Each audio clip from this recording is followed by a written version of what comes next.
I literally didn't even hear your question. It's so hot. Say that again.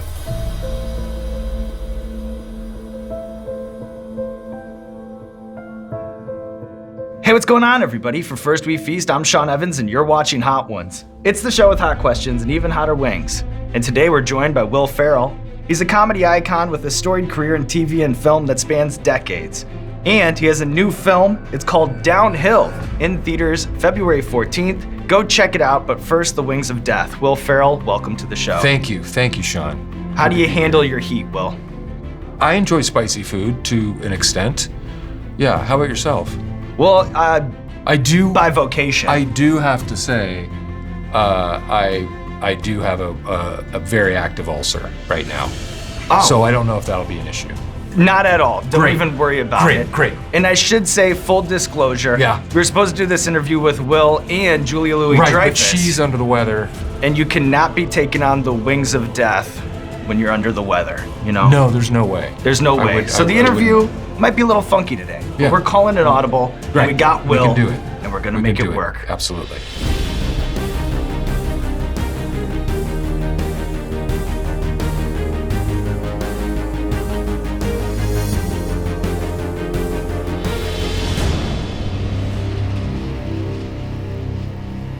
Okay, the classic, no big deal. Delicious. Yeah, No problem. no problem.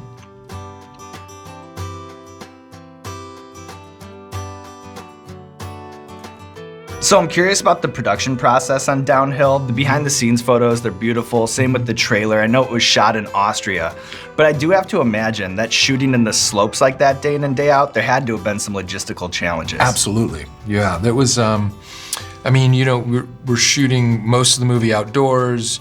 You lose the light right around 3:30, 4 o'clock in the afternoon, shooting in the wintertime. So a lot of 4:30, 5 a.m. wake-up calls to get on a huge snowcat to be on the side of the mountain as the sun was rising. And it was great. Actually, we used all the elements to our benefit. When Paul Rudd was on the show, he made an interesting point about how oftentimes the funniest moments in films are ones that run up against things that are inherently difficult or sad. What's the appeal of a movie like Downhill, where oftentimes the humor is wrapped up in drama that's very real?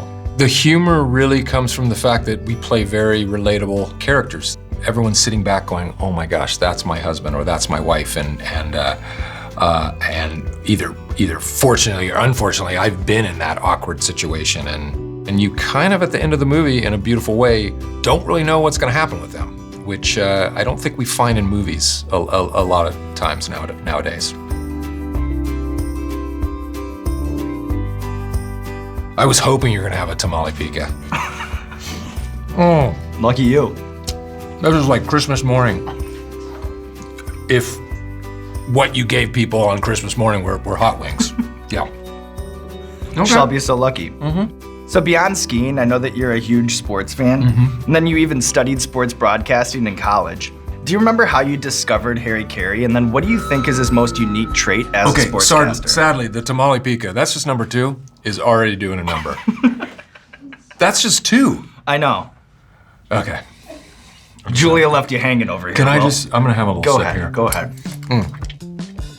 Sorry, the question, something about Harry Caray? So I'm a West Coast guy. I worked close enough to where my apartment was so I could drive home for lunch sometimes. I would turn the TV on at lunchtime, and the Cubs are one of the few teams that still does predominantly day games. You know, outside of the fanatical Cub fan, you don't really know who Harry Caray was, and I just couldn't believe the stuff he would say in the middle of a game. I remember one time I was watching, and he was like really getting mad at the Cubs pitcher at the time. And the guy who was pitching was named Heathcliff Slocum. And he was like, Heathcliff Slocum on the mound, and ball 2. Oh, come on. If he's throwing hard, I'm a Chinaman. And I was like, did he just say Chinaman on a live broadcast? I kept watching him and studying him, and just as I went down the road, it was someone who I decided to try to impress. impersonate, yeah. Well, it must have been such a thrill then when you played those 5 spring training games. What was the most thrilling memory from that? Because I did think it was impressive how you fought off that 92-mile-per-hour Yes, I fouled it off. Gene Machi. Yeah. Yes. Probably my highlight was I was playing for the Angels at the time in center field, and they actually hit a ball to me out there, and I fielded it cleanly and hit the cutoff man, and it was like, Textbook. voila, textbook. All right, well, you ready to move on? Not really.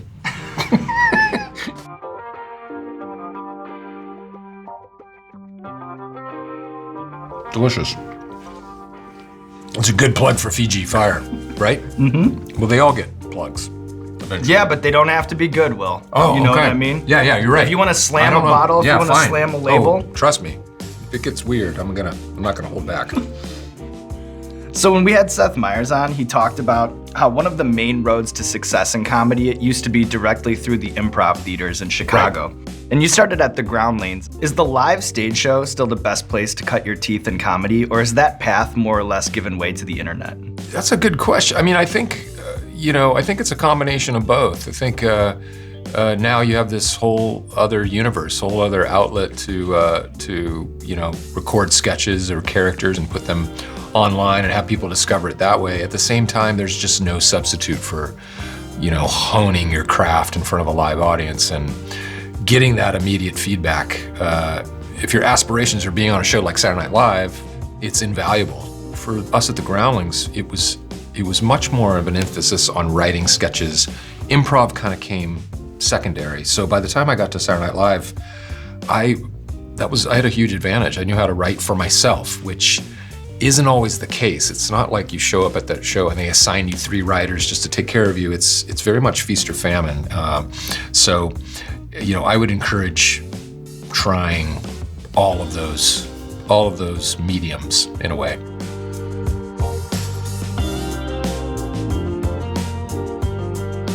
Does it have scotch in it? You can only hope. Tastes mustardy. Mm-hmm. Right? First you hit that mustard. Yeah. Then the Scotch And the bonnet scotch. starts to roll in. Scotch bonnet, yeah. You don't seem to be reacting the same way I'm reacting. Well, you did Bear Grylls, right? I did. Imagine if you go out into the wilderness with Bear Grylls and Yeah. he's freaking out and panicking the whole time. You're not gonna stick with him. All right, you're my Sherpa. So. Exactly. Yeah. So I have to put up Yeah. a hard You front, have to but put- inside, I'm melting. Okay, good. So recently there was a minor internet controversy when footage came out of James Corden and Justin Bieber doing an episode of Carpool Karaoke, except the Range Rover was being towed by a tow truck. Oh, I hadn't heard about this. As a comedian who's That is gotten shocking. As a comedian who's gotten coffee with Jerry Seinfeld, is he really driving that car? He's not. It's being pushed from behind. No, Jerry's actually driving. And he's got these the tiniest little cameras up here, little GoPros or whatever they are. But he's actually driving the car, and I will have to say he's an excellent driver. He tries to pick a car. I was under the assumption that they're cars that he owns because he's a big car guy, but he just tries to pick a car that he feels is suited to your personality or something that reflects you in some way. So he picked me up in a Pinto, Ford Pinto. No, he picked me up in some weird kit car. I was like, it was some bizarre. Did you take it as a compliment? I did. That's what's important. Yeah. All right, well, are you ready to move on? Halfway mark here already. Okay. This is the Los Calientes. The Los Calientes Rojo.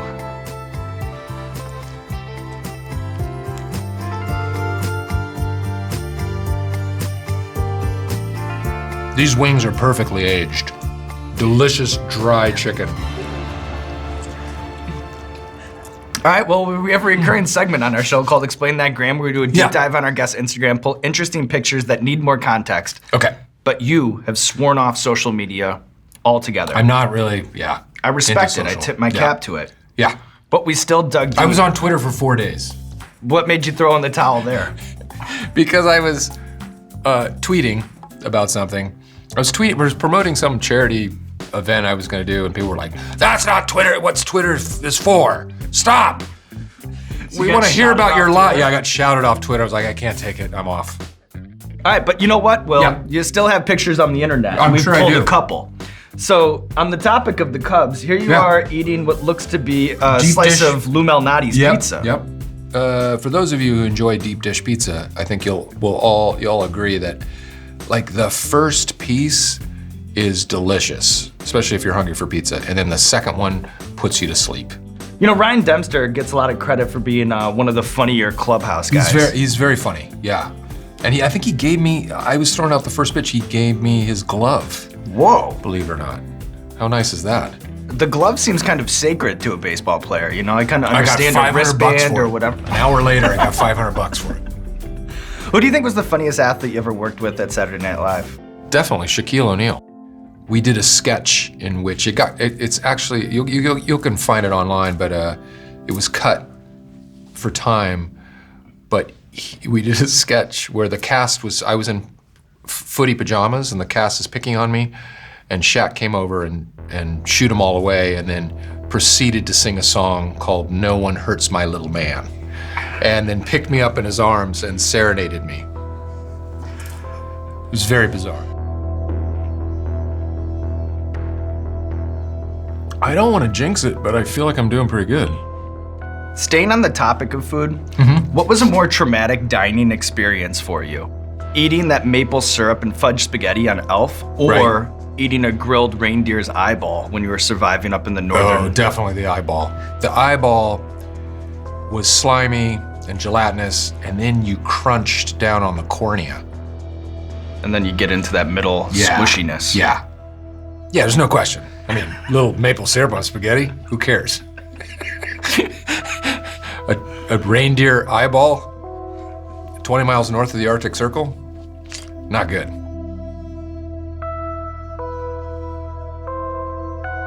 Where's Stargazer made? Canada. Always known for their hot sauce. Comes from Ontario. Yep.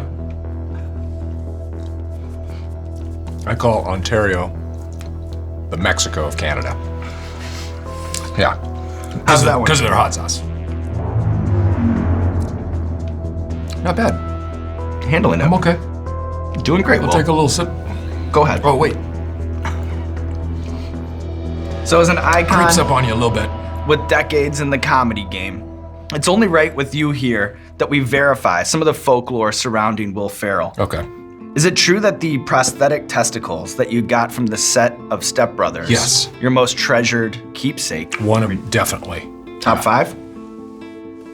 Definitely top 1. Top 2. I keep them in a little like trophy case, like proper you'd see in a sports memorabilia. Like you put a baseball, like a signed baseball, like a plastic. Put it up on a pedestal Exactly. where it belongs. Yeah. Now it's not good. Is it true that you needed a little bit of liquid courage to be naked in front of Snoop Dogg and Old School? No, I actually didn't. But in between takes, it took so long to get Snoop Dogg out of his trailer as he was smoking and playing video games that out of boredom, I just started drinking. And then is it true that you were a mall Santa for 5 months in Pasadena, and then Chris Kattan was actually your real life elf in that? Yeah, Chris Kattan and he was my elf, and I was Santa, and we just roamed in and out of stores. And then bringing it back to Paul Rudd, when he was on the show, he told us that the original concept for Anchorman was actually this thing where there was like a plane crash in a mountain. Yeah.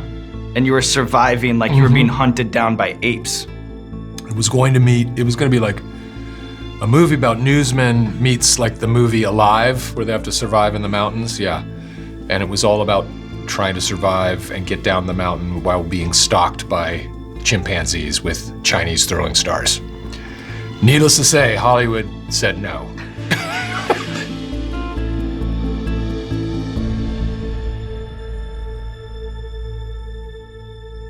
This one has like a nuclear warning on it, just so you know. But I love da bomb. I love the vernacular.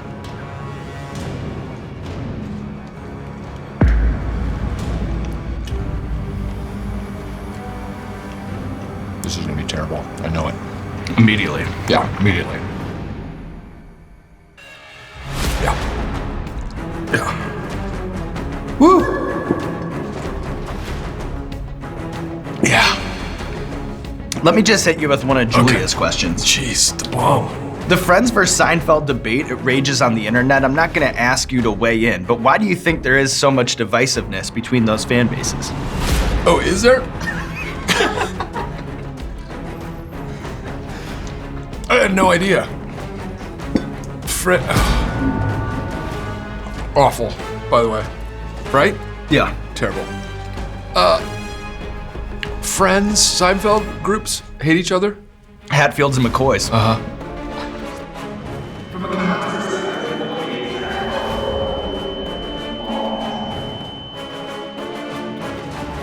I literally didn't even hear your question. It's so hot. Say that again. From a comic's perspective, what do you Why think is my makes voice going up? What do you think makes Seinfeld so revolutionary and long-lasting? I think, well, it was a show about nothing. Yeah, Julia, you're so happy you're not doing this. All right, are you ready to move on, Will?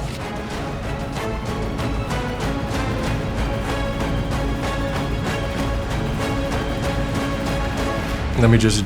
Careful around your eyes, Will. Oh, yeah, right. Right, the cross-pollination. Yeah, okay. Fresh? Thank you. Oh, wait. Let me just do this, too. Souvenir. All right, this is the Widowmaker. This is from Australia. Called Dingo. Dingo got my baby, right? What movie was that from? Dingo ate your baby, right? Oh, Jesus. I don't want to do this.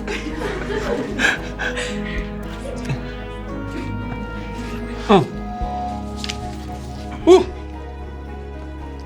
Okay. So I know that you pledged Delta Tau Delta at the University of Southern California. Right. What's one stereotype about frat bros in the Pac-12 that's completely unfair? I don't think there's anything that's unfair. I think they get it all right. Yeah. Is it true that you used to prank your buddies by dressing up as a janitor and then like crashing their classes? Yes. Yeah. Did you like change light bulbs or something? Or like how did you not get caught? I just got a hold of a power drill and I would just wait outside the class and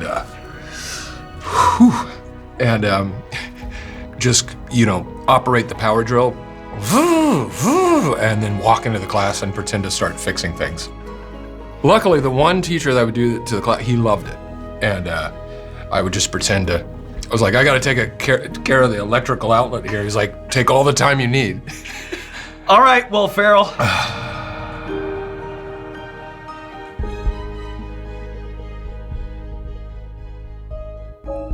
This is the last dab. We call it the last dab because it's tradition around here to put a little extra on the last wing. You don't have to if you don't want to. Okay. This is XXX, the last dab. I'm glad I've already had all three of my children because I know this will render you impotent. Notice I just put it on the outside there. Whew. Oh, you're gonna eat it. Well, that's kind of the point in putting it on there. I thought it was just more ceremonial. Like you just put a little dollop and just look at it. Okay. You can do it that way. All right, Will Ferrell, here we are at the top of Spice Mountain and only one more hurdle to clear. Yeah. We've discussed your deep roots in improv, and you often talk about how you'll go anywhere for your comedy and go deep for your characters. So with that in mind, I'm curious. Was it worth it eating 10 scorching hot chicken wings here at the Four Seasons to talk about Downhill? Well, I think it's all relative. Was it worth it? Absolutely not. But I think it's I think it was a very unique experience. And I've never had an interview like this. No question. Well, we'll hang our hat on I that. wish Julia could have been here. But you know what, Will Ferrell? Look at you coming in here, taking on the wings of death, and you still have your feet. Now there's nothing left to do but roll out the red carpet for you, my friend. This camera, this camera, this camera. Let the people know what you have going on in your life. Yeah, go see Downhill. Valentine's Day. And yeah, just remember, hot wings. Or bring a bunch of hot wings with you to the theater. I guess. I don't know. Oh my God. Great job, Will. Great job. Fever. Amazing. Thank you. Thank you, Will. Thank you, Will. Oh, thanks, really Sean. nice meeting you. Really Congrats. fun. Yeah, Congrats on the film. likewise. Congrats. Thank you, sir. I appreciate that.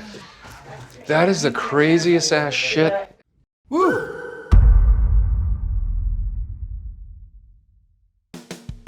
Hey, what's going on, Hot Ones fans? This is Sean Evans, and I am so excited to announce that after years of hard work, it is finally here. Hot Ones, the game show on truTV. Two teams compete for a shot at hot sauce glory, all the while eating some of the spiciest chicken wings ever. There is a lot of sweating, a considerable amount of puking, but then you also have cash, milkshakes, the Pepperdome, and the place is going wild. Hot Ones, the game show. You do not want to miss it. Check your local listings, only on truTV.